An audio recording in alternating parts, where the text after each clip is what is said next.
Les 12 clichés sur l'autisme. Yahoo! Donc aujourd'hui je te retrouve avec l'extrême plaisir pour une nouvelle vidéo sur la chaîne. Et donc on va faire une vidéo qui va parler des 12 clichés sur l'autisme. Je ne suis pas dans mon fond habituel de mon bureau et je vais t'expliquer pourquoi. Tout simplement parce que la vidéo à la base a été filmée il y a pas mal de temps. Parce que je l'ai filmée le même jour que la vidéo FAQ où je répondais aux questions du coup de mes abonnés par rapport à l'autisme pour ce qui me concerne. Et à la base je pensais que cette vidéo serait assez courte, donc du coup j'avais prévu de la fusionner avec une partie de vidéo où j'allais répondre en fait aux 12 clichés les plus connus sur les autistes en parlant de l'autisme en général. Seulement après, je me suis rendu compte que la vidéo allait être peut-être un peu trop longue. Donc du coup, j'ai décidé de diviser ça en deux parties, donc une vidéo FAQ spéciale et qui donc est centrée sur moi-même, et la vidéo sur les 12 clichés de l'autisme, qui est donc la vidéo que tu es en train de regarder aujourd'hui. Donc c'était juste pour te faire une intro différente, parce que tout ça devait être donc du coup dans... J'avais tout filmé la même journée. J'espère que ton cerveau a réussi à suivre. En attendant, je te laisse donc avec mon moi du passé qui répond du coup aux questions des 12 clichés sur l'autisme. En général, je ne parle pas que de moi. Bref, bon visionnage. Donc, cliché numéro 1, les autistes n'ont pas d'émotions. Faux. Alors, il y a les deux catégories. Il y a les autistes qui vont pas ressentir les émotions totalement, qui en ressentent, mais pour que ça soit visible en soi, faut que ça soit souvent des émotions extrêmes. Je connais un autiste où c'est que dans les cas les plus extrêmes où il ressent vraiment des émotions, mais il y a aussi ceux comme moi qui ressentent tout beaucoup plus fort et donc qui crée une hypersensibilité et qui fait que je ressens tout fois 1000 par rapport à une personne normale, dirons-nous. 2. Ils ne veulent pas se sociabiliser. Faux. C'est juste qu'on ne sait pas forcément quoi dire à des normies et qu'on ne sait pas forcément comment, à quel moment on doit parler, à quel moment on ne doit pas parler. D'ailleurs, j'ai une fille que j'ai eue entre parenthèses en amie. La personne m'avait dégagé de sa vie. Et un des 3 reproches qu'elle m'a fait, c'est tu me coupes la parole. Je ne sais pas quand c'est à moi de parler, je ne sais pas quand je dois justement attendre. Et souvent je coupe la parole parce que j'ai quelque chose à dire et que par rapport à ce que tu viens de dire, et j'ai peur qu'en fait si je te le dise pas tout de suite, qu'il faut que j'attende, que j'oublie l'information. Parce qu'il y a aussi le TDAH en moi, donc forcément ça aide pas. Ils sont tous pareils. Faux, on est sur un spectre de l'autisme et crois-moi, rien que si tu viens le samedi à l'assaut, tu verrais à quel point on est tous différents et si tu viens la semaine à l'assaut, tu verrais à quel point ils sont tous différents, il n'y en a pas un qui se ressemble. Parce qu'on en a une, par exemple, une jeune fille, je ne vais pas dire de nom comme ça, voilà. On en a une qui est non-verbale et qui a par contre l'oreille musicale ou l'oreille même absolue. Je pense qu'elle a carrément l'oreille absolue. Mais elle n'est pas verbale et elle va faire tout le temps qu'une phrase. Et elle arrive à parler, mais ça va être juste répéter ce que tu viens de dire, sinon elle ne fera pas de phrase d'elle-même. Il y en a une autre personne qui, elle, parle, mais ne sait pas du tout prendre de décision. Elle ne sait pas non plus agir pour elle-même. Il faut lui servir son verre d'eau, parce que sinon elle va juste dire « Hippie, j'ai soif ». Et ça va pas aller plus loin. Et quand tu lui proposes, par exemple, est-ce que tu veux dessiner, est-ce que tu veux une feuille blanche, est-ce que tu veux une page de coloriage, elle va pas savoir faire de choix. On en a d'autres où ça se voit pas du tout et elles ont l'air normales comme moi. Il y en a où il va avoir beaucoup, surtout tout ce qui va être côté timidité et tout ça qui va être présent en anxiété sociale. Il y en a où le moindre événement, même juste d'aller le samedi à l'assaut, ça va les épuiser totalement au niveau de leur batterie sociale, alors que moi pas du tout, parce que je suis avec mes pères et d'autres choses comme ça. Et donc du coup, oui, il y en a même un petit enfant, là, un petit garçon qui, lui, a qu'une seule phrase qui fait que « eh oh, eh oh, eh oh », qui bouge aussi dans tous les sens, qui est ultra agité, donc je pense aussi qu'il y a du TDAH, je sais pas du tout, je vais pas demander. C'est un petit garçon qui ne peut pas être séparé quasiment de ses parents, il va à l'école, mais c'est très compliqué. Ils sont tous des génies, ou l'inverse, tous des incapables. Ben non, justement, tu as... de tout. Ce que les gens retiennent aussi pour tous des génies, c'est qu'ils pensent à ce qu'on appelait autrefois donc les autistes Asperger, qui est un truc qui ne se dit plus. Mais donc beaucoup pensent aux autistes Asperger et après sinon les gens pensent aussi aux autistes qu'on appelait autrefois de niveau 3, ceux qui n'étaient pas verbaux, qui où t'as le gros cliché qui se tape la tête contre les murs, etc. Mais une fois de plus, si tu regardes d'ailleurs, je t'ai fait une vidéo où je te présente 2 K-dramas qui sont sur la santé mentale, dont l'autisme, qui est Move to Heaven, une série qui est disponible sur Netflix, où tu vois justement un jeune homme autiste qui se tape la tête contre les murs, mais pourtant c'est un petit génie, etc. Et donc du coup, ça montre bien la différence. Il n'aime pas le contact avec les humains. Du coup, j'ai mis entre parenthèses fatigue, surcharge sensorielle, etc. Mais aussi le contact physique. Ben personnellement, je sais que par exemple, on a la chair de l'assaut qui est très très tactile et tout ça, qui a besoin de câlins, qui a besoin de bisous, etc.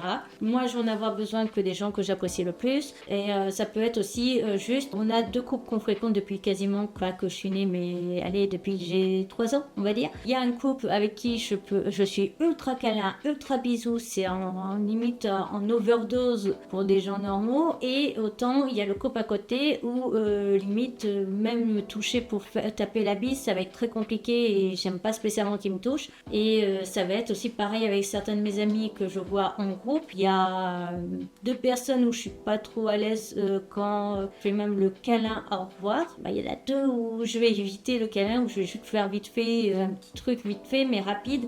Et autant, par exemple, mes amis Clem et Kevin, que j'ai déjà cité, je crois, quand même sur cette chaîne, qui sont 2 amis qui... En fait, quand je fais mes sorties avec mes potes fans de manga, c'est Clem et Kevin qui organisent à chaque fois les sorties, qui contactent tout le monde et voient qui vient pas. Bah, Clem et Kevin, je peux leur faire des câlins à l'infini. Alors qu'après, il y a une personne en groupe où je suis en mode pitié, ne me touche pas. Alors que je l'apprécie, mais je ne veux pas que cette personne me touche, je suis pas à l'aise. Donc c'est très compliqué, c'est pour ça que je dis souvent aux gens que je suis pas tactile, parce que je veux pas non plus qu'ils se vexent. Mais en même temps, des fois quand t'es avec un groupe et que t'es ultra tactile avec 2 autres personnes, c'est compliqué. Mais en gros, même taper la bise, pourquoi en fait on s'impose ça? C'était bien la période Covid, hein, honnêtement. Et ils ne comprennent rien aux émotions des autres. Faux, parce que moi je suis totalement empathique, même un peu trop empathique. Et faux, parce que justement, par exemple, j'ai eu un ami qui s'est confié d'abord à moi pour sa rupture avec la personne avec qui il était. Il s'est d'abord confié à moi avant de se confier même avec ses vrais amis et ses collègues, parce qu'il savait très bien que j'allais être là pour pouvoir l'écouter et l'aider. Puis pour ceux qui pensent que j'ai pas d'émotion, vous avez vu les vidéos sur la dépression et sur toutes les vidéos de ce que j'ai vécu, si je suis pas en train de chialer tellement que j'ai souffert. Et je sais pas si tu as regardé la partie où je parle du diagnostic, on voit quand même que j'ai eu plusieurs fois envie de pleurer parce que justement, il y a des parties que je pensais pouvoir guérir de par la dépression en me disant si tu guéris de la dépression, tu peux guérir aussi ces problèmes-là et que finalement je ne pourrais pas guérir. C'est une maladie à guérir. Faux, l'autisme, c'est pas une réelle maladie. Enfin, c'est appelé maladie, mais c'est un trouble neurodivergent. Et donc, c'est un fonctionnement, neurodivergent. Et donc, du coup, ça ne se guérit pas. Voilà, déjà, t'es autiste quand t'es dans le bide de ta mère. Ce n'est pas une maladie non plus qui s'attrape. Tu es autiste déjà naturellement et ça ne se guérit pas. Le TDAH, par contre, on peut plus ou moins le guérir en prenant des médicaments pour essayer de contrôler et de calmer certains traits de TDAH. Les vaccins causent l'autisme. Oui, bien sûr, pas du tout. Ils sont froids et sans empathie. C'est à peu près la même chose que tout à l'heure. Ils ne parlent pas ou ne peuvent pas communiquer. Ça me fait penser, du coup, moi, à il y a 2 semaines. Je vais au magasin normal et puis en fait la caissière du jour était une jeune qui était pas encore formée à être caissière et donc elle a eu une personne avant client et puis moi j'étais la 2e personne à la caisse ce jour-là pour le début de la journée et elle essaie de m'expliquer, de se justifier du pourquoi elle est stressée, de pourquoi elle a l'air en panique et tout ça et je lui réponds juste ne vous inquiétez pas. Si moi ça devait m'arriver, comme je suis autiste, je pense que je serais aussi autant en panique que vous. La dame me regarde, elle me fait « Je savais pas que les autistes ça parlait. » Bah si, ça s'appelle les autistes verbaux, il y a les autistes non verbaux et tout ça, je lui ai fait un petit... Si, on parle. Il y a les autistes non verbaux, ceux aussi qu'on nous montre qui se connaissent tête contre les murs, juste histoire de faire sensation dans les émissions de télé, etc. Il y a les autistes verbaux, il y a les autistes Asperger, ceux qu'on utilise aussi pour mettre en avant le côté génie, etc. Mais l'entre-deux, en fait, on le met rarement en avant et autres. Bon, je suis classée Asperger, donc je m'en fous un petit peu de ça, mais voilà. Et après, j'en ai parlé justement à la chef de l'assaut, elle a explosé de rire. Et le fait d'ailleurs qu'on peut ou pas avoir de travail.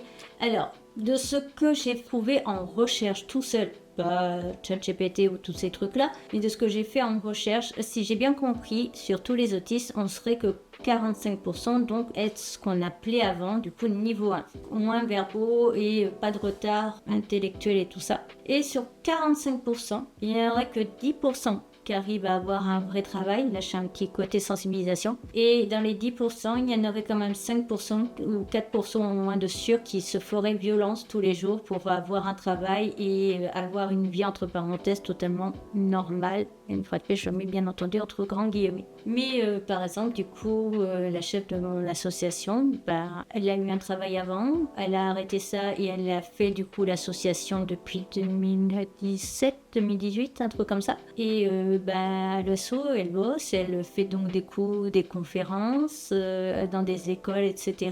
Elle fait des diagnostics, elle gère l'asso. Donc, si, on parle, la preuve. Ils ne peuvent pas travailler ou avoir une vie normale. On pourrait avoir un travail si les entreprises faisaient des efforts pour s'adapter à nous, tout simplement. Il y a plein de choses. Par exemple, moi, je vais te donner un exemple bête, mais du coup, depuis octobre 2023, je vais à une salle de sport. J'ai eu au total 8 ou 9, je ne sais plus exactement, coachs différents. Et je peux te dire que rien qu'avec mes coachs, il y a eu des trucs qui ont été faits et où les personnes ne faisaient pas attention du coup à moi et à mes problématiques, mais autant il y en a qui ont fait attention, qui se sont adaptés à moi, qui ont fait attention justement aux positifs et négatifs, enfin aux problématiques que je pouvais avoir en faisant du sport et en lignant mes séances de coaching.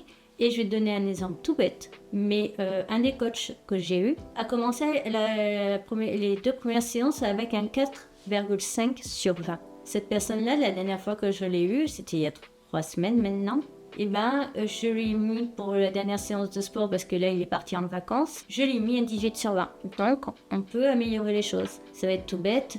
Par exemple, est-ce que tu es obligé d'être présent à la machine à café? Donc avec tout le blabla et tout ça. Est-ce que la pause déj, c'est obligatoirement avec les collègues? Est-ce que tu peux pas avoir un temps de pause justement pour te ressourcer? Est-ce que tu peux pas avoir une salle un peu sombre ou quoi que ce soit, par exemple s'il y a trop de luminosité au travail? Est-ce qu'il n'y a pas moyen de baisser la puissance de la lumière au travail? Est-ce que c'est possible de faire quelque chose par rapport au son, aux odeurs, quoi que ce soit? Est-ce que la façon de communiquer avec les autres collègues, on ne peut pas faire autrement? Est-ce que, par exemple, si tu es plus à l'aise avec une tâche plutôt qu'une autre, il n'y a pas moyen de négocier? Exemple bête, je sais que moi je connais une autiste qui déteste tout ce qui est papier parce que ça la met pas à l'aise et elle stresse et ça va limite la faire pleurer parce qu'elle va être en crise de panique. Mais autant le téléphone, elle adore. Et elle a un de ses collègues qui lui, par contre, adore la paperasse et déteste le téléphone. Est-ce qu'ils peuvent pas inverser juste quand l'un doit remplir des papiers et l'autre doit téléphoner? Est-ce qu'il n'y a pas moyen d'inverser les rôles au lieu de mettre la personne en difficulté? Moi, par exemple, je vais donner un exemple de quand j'ai travaillé du coup au restaurant Corniaos. Je n'arrivais pas à prendre les commandes parce que en fait, il ne fallait pas noter sur le papier, par exemple, saucisse mozza, mais il fallait mettre SM, E pour emmental, C pour cheddar. Il fallait penser après aux sauces et compagnie. J'avais surtout derrière moi le bruit de la friteuse, etc.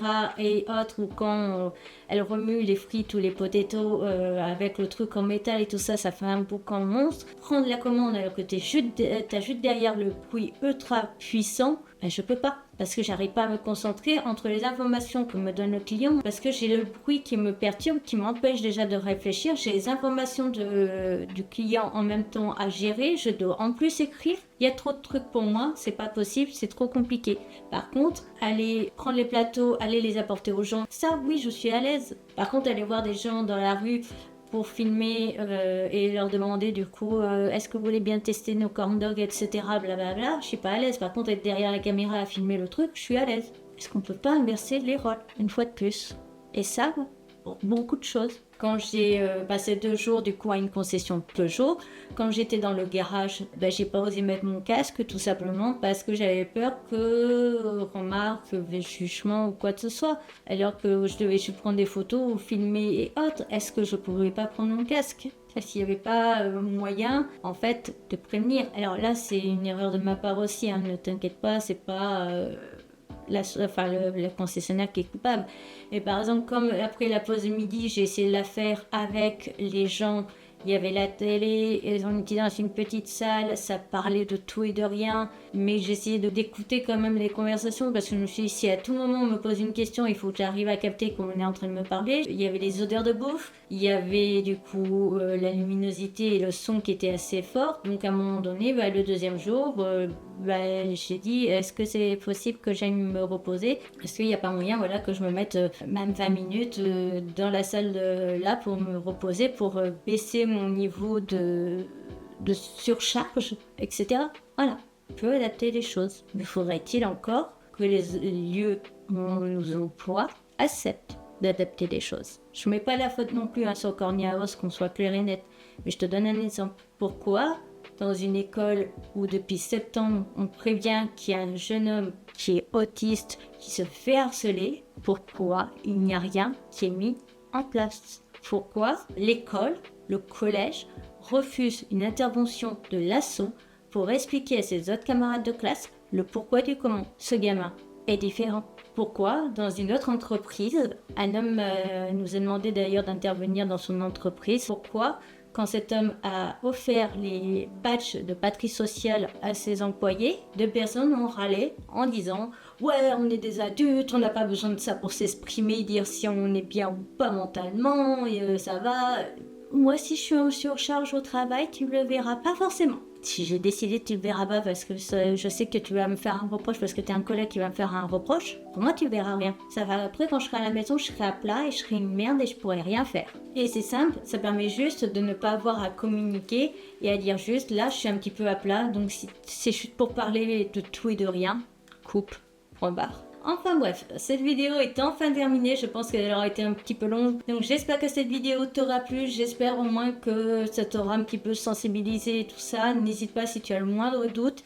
Déjà, si ton médecin général te connaît, de lui en parler. Sinon, si tu as un psy ou quoi, n'hésite pas. Et puis sinon, si tu as envie aussi de passer un diagnostic, essaie de te renseigner un peu autour. Je sais que c'est pas évident. Des fois, c'est très long d'ailleurs pour attendre et avoir des diagnostics. Fais attention aussi au prix parce que tu peux vraiment te faire entuber. Je pense qu'il est important tout simplement de se faire diagnostiquer parce qu'une personne sur 100 l'est. Si je dis pas de bêtises aussi au niveau des stats, et que en fait les adultes qu'on est, les enfants qu'on aura seront aussi autistes. En niveau pourcentage, c'est assez présent. Cette vidéo est donc à présent terminée, j'espère de tout mon cœur qu'elle t'aura plu. Si c'est le cas, n'hésite surtout pas à me le faire savoir, on like, on commente, on partage, n'hésite pas à t'abonner, c'est rapide, gratuit, ça me fait extrêmement plaisir.